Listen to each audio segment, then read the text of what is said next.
चलिए student, welcome to my channel. Web development with PHP मतलब PHP के साथ किस तरीके से वेबसाइट बना सकते हैं, वेब एप्लीकेशन क्रिएट कर सकते हैं। तो ये पेपर का टाइटल है 5th सेम का माखनलाल यूनिवर्सिटी का। तो इम्पोर्टेंट क्वेश्चन देख लेते हैं यूनिट 3 के।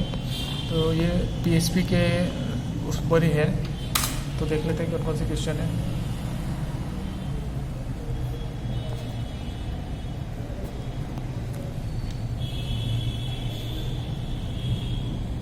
सिलेबस देख लीजिए, इसका देख लीजिए। पहला क्वेश्चन इसमें कि what is a web form, explain processing and capturing form data in details.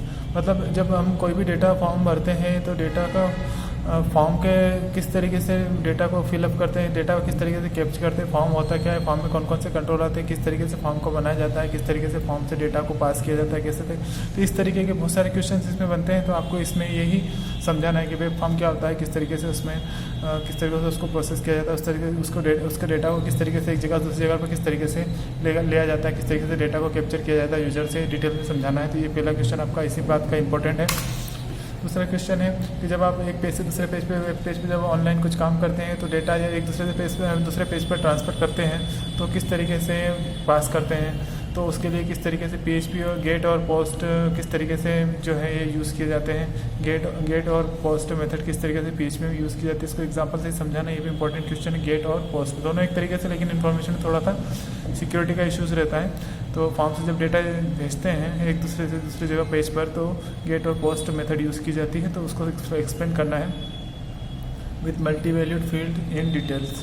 ठीक है, मल्टी वैल्यूड फील्ड से भी अगर आप जिसमें बहुत सारी फील्ड हो उस वैल्यू से भी डेटा उठाना हो तो आप किस तरीके से समझाएंगे, ये क्वेश्चन बनता है। थर्ड क्वेश्चन है how can validated form in PHP. Validate मतलब अपने को जो डेटा चाहिए ओरिजिनल वैसा ही डेटा अगर आप यूज़र से ले रहे हो तो उसके लिए आप जो कंट्रोल्स लगाते हो वैलिडेशन कंट्रोल, उसी को वैलिडेट मतलब डेटा किस तरीके से ओरिजिनल डेटा चाहिए और गलत डेटा नहीं आए, इसलिए हम उसको वैलिडेट कंट्रोल का लगाते हैं। तो किस तरीके से वैलिडेट करेंगे, मतलब वैलिडेट करना मतलब एक्चुअल डेटा लेना, कुछ भी ऐसा डेटा नहीं लेना जो कुछ काम का ना हो। तो ओरिजिनल जिस टाइप का डेटा चाहिए वैसे डेटा लेना, तो उसको अपन वैलिडेट करते हैं। तो वो किस तरीके से आप वेब फॉर्म में वैलिडेट करोगे या फिर वैलिडेशन प्रोसेस, इसके लिए हम वैलिडेशन के कुछ कंट्रोल लगाएंगे।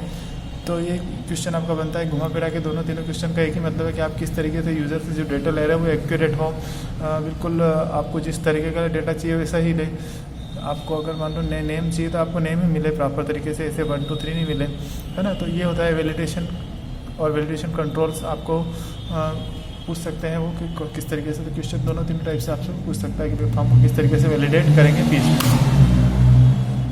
चौथा क्वेश्चन है what is exception handling and error handling in PHP.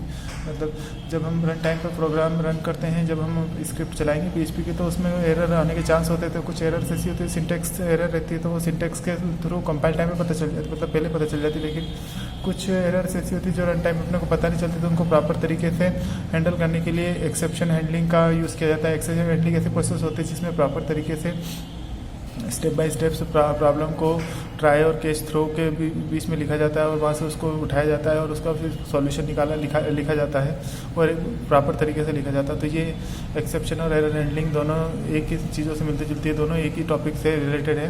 तो एक्सेप्शन मतलब कोई एरर आ रही है उसको किस तरीके से आप फाइंड आउट करोगे और किस तरीके से हैंडल करोगे, और ये पूरी प्रोसेस एरर हैंडलिंग कहलाती है। तो इसके बारे में आपको पूरा लिखना है कि किस तरीके से प्रोसेस की जाएगी, किस तरीके से उसको ट्राई कैच में या कहाँ पे लिखना है, पूरा समझाना पड़ेगा एग्जाम्पल के से किस तरीके से प्रॉब्लम्स को आप रन टाइम प्रॉब्लम को रन टाइम एरर को किस तरीके से हैंडल करोगे और किस तरीके से एक्सेप्शन होगा। तो ये सब चीज़ें आपको बताना रहेगा ये क्वेश्चन से। तो इस तरीके से ये आपका ये जो 3rd यूनिट का आपका जो है वो यहीं तक है। एक क्वेश्चन और रह गया है what do you understand by cookies and session handling. Cookies और सेशन को किस तरीके से हैंडल किया जाता है इन पीएचपी में, सिंटेक्स और एग्जांपल के साथ आपको समझाना है। तो ये भी आपका 5वां क्वेश्चन था लास्ट। तो इस यूनिट में ये 5 क्वेश्चन इंपॉर्टेंट है। अगर आपको ये अच्छा लग रहा है तो आप इसको ज़रूर लाइक करें, कमेंट करें और शेयर करें। अगर कोई डाउट हो तो आप कमेंट करके ज़रूर बताइए कि क्या डाउट रह गया है आपको, किस संबंध में पूछना है। Thank you for watching.